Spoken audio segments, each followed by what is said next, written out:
Greetings everybody, my name is Jayme and these are my confessions. My guest engagement is kind of meh. Now first, there's a difference between guest engagement and guest service. When it comes to helping out a guest, whether for an inquiry, if they're looking for a certain size of an item, if they want a certain toy, or I don't know, if they have any questions about a character or a future item that's coming out in the next couple weeks, I'm all for that. I'm great at providing that service and providing a solution to the issue or to the problem. I'm great at that. But when it comes to engagement, it's usually the next level of engagement that I have a difficulty doing on a consistent basis. And I'm gonna explain why. For the company, guest engagement is what makes the Disney difference. And what makes Disney different from any other company is that we tell a story throughout the experience, the way that we interact with our guests. If you notice, the minor things that we say, and like the minor details that we do, we always try to make that experience for them once they come into the store and once they leave, whether they buy anything or not. We've tried to make that experience a very magical one. So it's very difficult to do that on a consistent basis, doing that for every guest that comes into the store. And I'm pretty sure every other Disney cast member, whether you're in the Disney store or at the Disney parks, it's very difficult to have that same interaction over and over again for every guest that you see. And honestly, it's very difficult to have it 100%. Sometimes, especially at the Disney store when they're at the mall, there are a lot of guests that come into the store because their child runs into the store because they see Mickey Mouse, and they just the parent is busy walking around and running around the store just trying to make sure that their kid doesn't break anything, doesn't steal anything, or doesn't like chew on all the plush animals, which happens sometimes, but they try to manage it as best as they can. And it's very difficult to interact with that parent, with that guest, because they're just so busy trying to concentrate on their child.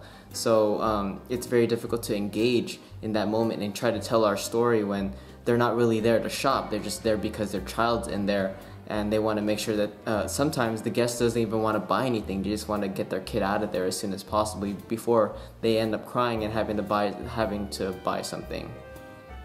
And then there's those other guests who are on the phone most of the time because they want to make sure that they buy the correct item, whether it's for a birthday gift or for their granddaughter, niece, nephew, whoever it may be.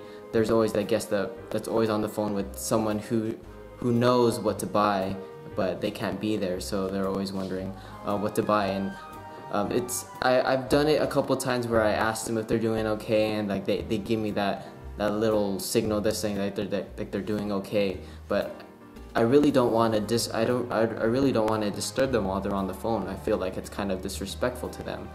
So I try to let them be, and once I notice that they're off the phone, that's when I take the moment to ask them if they're looking for anything, if there's anything I could do to help them out in their experience at our store. And then there's also those guests who aren't really looking to having a conversation. They're just the browsers. And I know this because I'm usually one of those people. If I were to walk into like PacSun, H&M, or any other retail like Target, Walmart, I'm just looking to browse. I'm not really looking to have like a magical storytelling conversation with one of the employees or the cast members at the store. So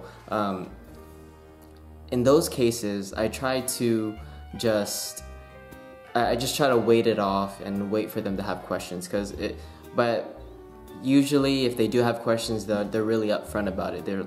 And they know who to talk to when it comes to questions. And lastly, there's that language barrier that we have. I live in the community where there's a lot of our guests that come in with English as their second language, and it's very difficult for me to communicate with them. So if I try to and one of like the basic things for us to do is when guests enter the store, we always try to have like a magical greeting.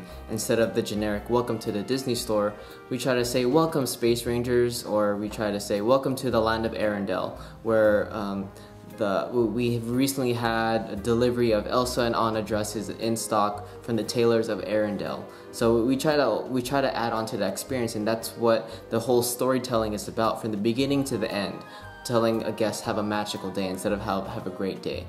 We always try to brand our sentences, the way that we talk, into Disney, and we try to match it up with what they're looking for. So say like a guest is looking for Buzz Lightyear and it's not on the floor, and instead of saying, "I'll go check in the back," I would say, "Let me go check if he's playing with Andy in the back." Or like, so always try to add on to this toy. If it's like Toy Story, you want to add on to the Toy Story experience, telling the story.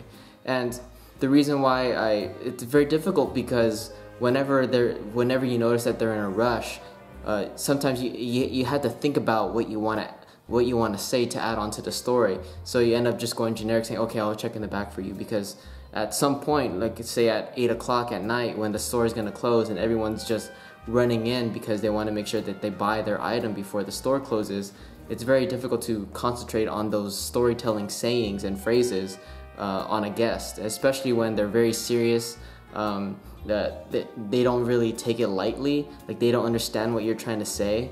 Like especially now with Frozen in huge demand, Elsa dresses are in huge demand right now with Halloween coming up around the corner. People are asking left and right, "Do you have Elsa dresses? Do you have Elsa dresses? When is the next shipment coming in?" And I always try to say, we have a shipment from Arendelle coming in the next couple of days, so you can give us a call. I believe I know the tailors at Arendelle have been working very hard in creating these magical dresses for our queens and princesses. So I always try to add on that. There's always that guest that are like, "What did you just say? A shipment from Arendelle?" Like, "Oh yeah, Arendelle." They catch on later.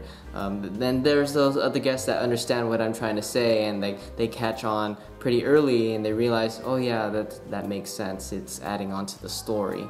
And that's kind of what I mean. And when it comes to the language barrier with these guests that don't really understand what I'm trying to tell them, especially when I'm trying to create the story, they think I'm kind of joking around with them and I'm not taking them seriously, and that's what makes it difficult for us as cast members, especially those who don't understand what we're trying to say and telling the story. So as far as engagement goes, that's where it kind of takes a halt during our time at the Disney store, or just in general working for Disney. So that's kind of what I mean about guest engagement and telling the story. It's very difficult because we have these kind of have these obstacles when we're working, and we always try to do our best to do it 100% on a consistent basis. But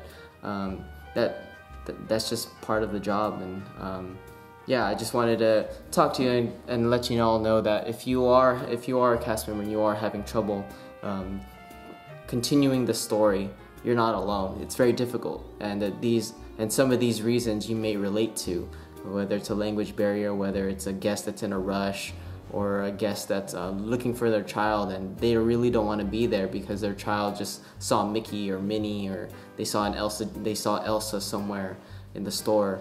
It happens. So that'll be it for today. That is what I have for confession on today, Sunday, August 24th. I hope you all enjoyed. Give it a thumbs up if you enjoyed. I'll see you all next time. I believe my next video is going to be on Wednesday. I'm going to do another 642 things to write and talk about. So that'll be my next video. I want to thank you all so much for watching. I'll see you all next time. Peace.